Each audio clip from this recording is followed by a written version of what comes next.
This is Cheryl Hanshaw from the Greenville Financial Empowerment Center. And today, in conjunction with the Greenville County Library System, we're going to be presenting a short session on understanding your credit report.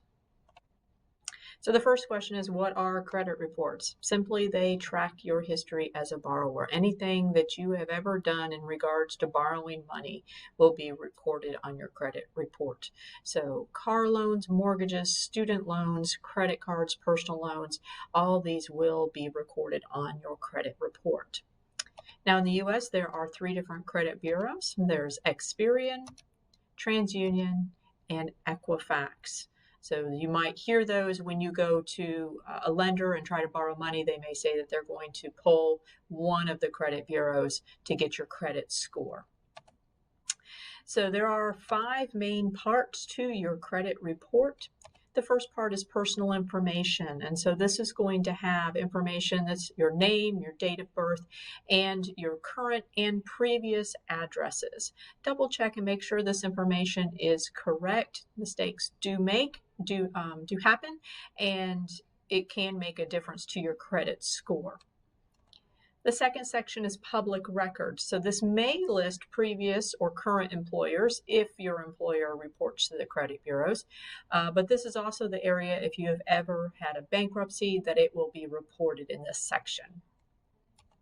The next section is on collection. So this is bad debt or old debt. This is things that you have not paid on that has been sold to a collection agency. So things that you still owe, but you may not necessarily be receiving a regular billing statement for. You still owe this money, but it has been written off by the original creditor. The next area, which is usually the largest for most Americans, is the trade line items. So this is going to show any current open or closed accounts that you have. So this is going to include mortgages, student loans, credit cards, personal loans, car loans, all in this section. So depending upon how much of a credit history you have, this section could be pretty long.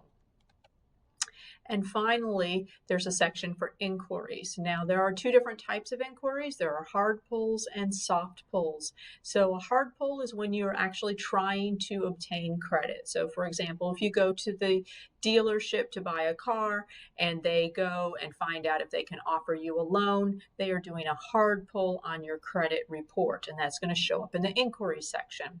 But there are also soft pulls. So for example, if you have a relationship with a credit card and they want to know if they should increase your credit limit, then they may do a soft pull on your credit report. Or also, credit cards that you may not have, they may do a soft pull on your credit report to find out if they want to offer you credit. Now, soft pulls never influence your credit score, but do be prepared that you may see things in that inquiry section that you may not recognize because people may be thinking about offering you credit.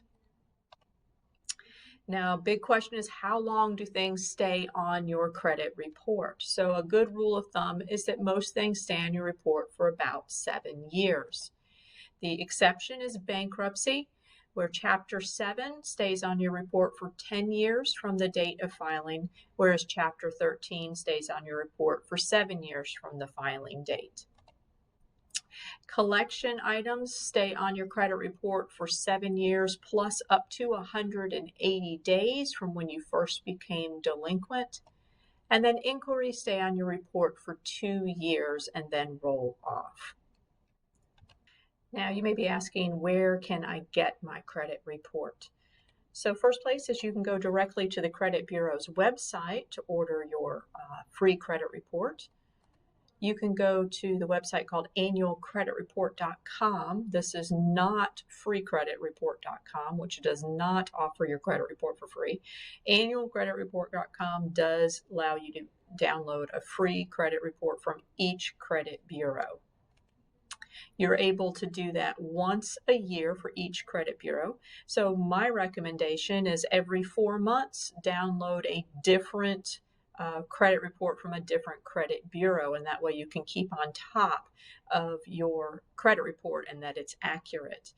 During these times in COVID, there is an exception to the rule that you can actually pull your credit report once a week. Now, why should you check your credit report? Well, first thing is mistakes happen. As I said, with checking to make sure your name and your address was correct. Misspellings in your name can easily pull in someone else's information into your credit report or prevent things from being reported on your credit report correctly. So there are times where things may be duplicated that are not supposed to be duplicated, or it may be that you've paid a bill, but it's not showing that it's a zero balance. So those mistakes happen, and you want to make sure that you get those corrected as soon as possible. When mistakes do happen, your score may be impacted and it may negatively impact you. So if it's showing that you owe more debt than you actually do, then your score is probably going to be lower than it should be. And finally, due to today's day and age of identity theft and fraud, you want to make sure to keep on top of that so that you can quickly find out if someone's been using your identity to try to open up lines of credit. Now, if you find a mistake, you can dispute that mistake through the credit bureau's website or by certified mail. We recommend certified mail because then you have proof that the credit bureau did receive it.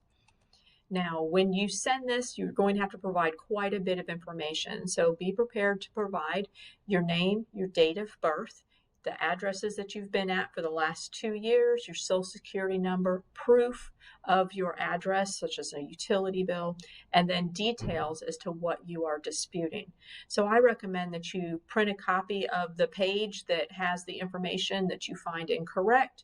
You highlight that area, and then you provide documentation that shows why that is incorrect. So it can be an explanation, or if in the case that it's a bill that should be a zero balance, you could provide a statement showing that you had paid that bill and that it should be at a zero balance.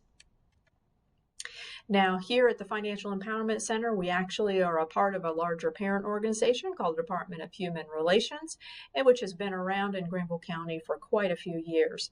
And we provide a lot of services to the community of Greenville, such as reverse mortgage counseling, foreclosure prevention, landlord and tenant disputes, fair housing discrimination issues. We provide a wonderful home buyer education class once a month, and we can also help those who are homeless to quickly get back into homes.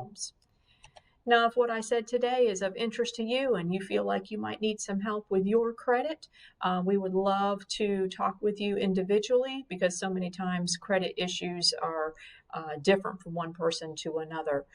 In addition to helping with credit, we can help you with building savings, with making good banking objects, paying off debt, and working on budgets. So if you would like to book a session with us, we would love to do that, and our number is 467-7503, or you can go directly onto our website at greenvillefec.com to book that session. Our sessions are about an hour, and they are completely free. So we hope to hear from you. If you have any questions or comments, put them in the box below, and thanks for listening today.